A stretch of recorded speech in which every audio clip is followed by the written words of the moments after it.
Pumalo sa mahigit 600 ang naitalang aftershock ng Philippine Institute of Volcanology and Seismology matapos ang mapaminsalang magnitude 6.1 na lindol noong Lunes. Sabi ng PHIVOLC, siyam sa mga ito ang naramdaman, kabilang na ang magnitude 4.5 na pagyanig sa Castillejos, Zambales kaninang pasado alas 2 ng madaling araw. Naramdaman din ang pagyanig sa Olongapo City, Quezon City, Muntinlupa at Taguig. Ayon pa sa PHIVOLC, sa 622 aftershocks, mahigit siyam na po dito ang plotted o tukoy ang epicenter. Kakausapin nga natin ngayon sa linya ng ating telepono si PHIVOLC's Director Renato Solidum. Magandang umaga sa inyo, sir. Magandang umaga. So, ito pong pagkatakot no sa lindol o sa yanig, ito ay mostly because people are unsure or ignorant about a lot of things. No, we would like to clarify some things with you, sir. Ito pong nangyaring mga pagyanig nung Monday at saka hanggang kaninang umaga, are these related? Kung ang pag-uusapan natin ay yung nangyaring paglindol sa Zambales at Pampanga, ay related po yan. Yung magnitude 4.5 na earthquake ay isang aftershock ng magnitude 6.1. Okay, so yung dalawa pong nangyari sa Castillejos, Zambales ay related? Yes, maraming aftershock. Close to 600 yan. So related po yun doon sa naunang earthquake na magnitude 6.1. Pero yung kahapon po na nangyari sa Eastern Samar, sa San Julian, hindi po yun konektado sa Zambales? Hindi po yun konektado. Definitely separate ang fault na or earthquake generator na kumilos. Okay, ano po kaya ang nagiging dahilan bakit alam naman natin merong mga earthquake talaga, no? Gumagalaw po talaga ang foundation, no, ng na ating kinatatayuan. Pero bakit po kaya nagkakaroon ng mga malalakas ngayong magkakasunod? Nagkataon lang po yun na posibleng magkasunod. Sa dami ng mga earthquake generators natin sa Pilipinas na kada araw naman may 20 lindol tayong naitatala, paminsan-minsan malalakas ang mga lindol na produce ng ibang mga faults at nagkakasabay yun o nagkakasunod-sunod. Normal po yun.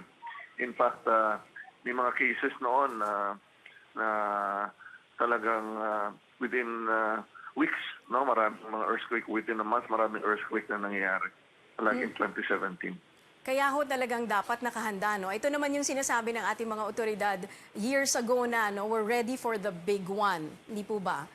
We should be ready for the big one. Unfortunately, although ang ating kahandaan ay mas maayos na kaysa noon, ay marami pang kailangang mas maging ready, lalong-lalo na hindi lang naman yung pag-responde during the earthquake and after ang ating kailangang paghandaan.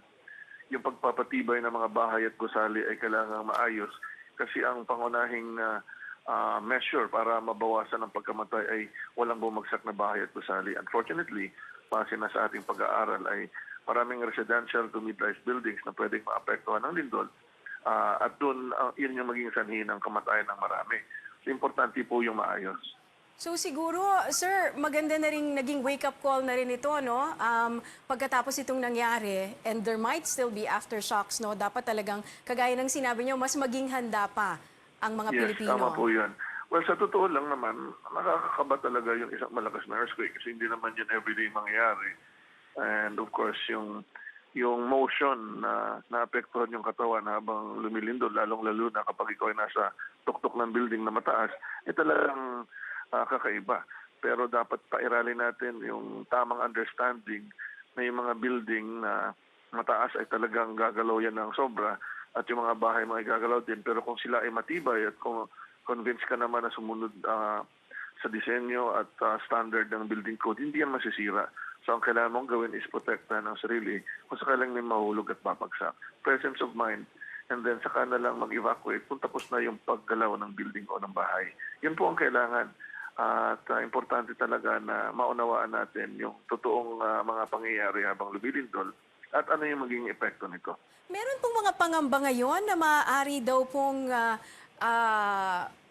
mag-trigger itong mga earthquake na ito sa pagsabog ng Bulkang Pinatubo. Is that something that we should prepare for also? Well, kasi nung 1991, sumabog yung Pinatubo ng malakas before 1990 earthquake. At ang kondisyon nung panahon na yon, meron ng magma na gas rich na ready to be erupted at napaaga lang yung kanyang eruption. Now, ang katatapos lang ng eruption, and it will take hundreds of years for the accumulation o mag-ipon ng gas-rich magma sa ilalim ng Pinatubo. So yung kondisyon noon at ngayon ay kakaiba. So hindi natin nakikita na magkakaroon ng significant effect ang earthquake doon sa activity ng volcano. Pero meron po tayong mga earthquake monitoring stations dyan. In fact, during the earthquake itself, meron po tayong mga staffs na nag-aaral at nag-monitor ng lake ng Pinatubo at napansin nila na kaya akala nila ng mga tao merong ashfall, nagkaroon po ng mga landslide at rockfall na disturbo yung mga loose ash at napaangat sa hangin. The ash was wafted on the air and people thought it was an ashfall. Pagdating naman sa steaming, nag-steam naman talaga kasi mainit pa yung Pinatubo. So there is nothing unusual yet as far as our observations would indicate. Nonetheless, nandiyan yung ating mga monitoring stations in case na may mga maliliit na possibility ng maliit na eruption. Okay, So at ngayon, least wala po. pa tayong nakikita ng epekto ng earthquake. Maraming salamat po sa paglilinaw na yan, si PHIVOLCS Director Renato Solidum.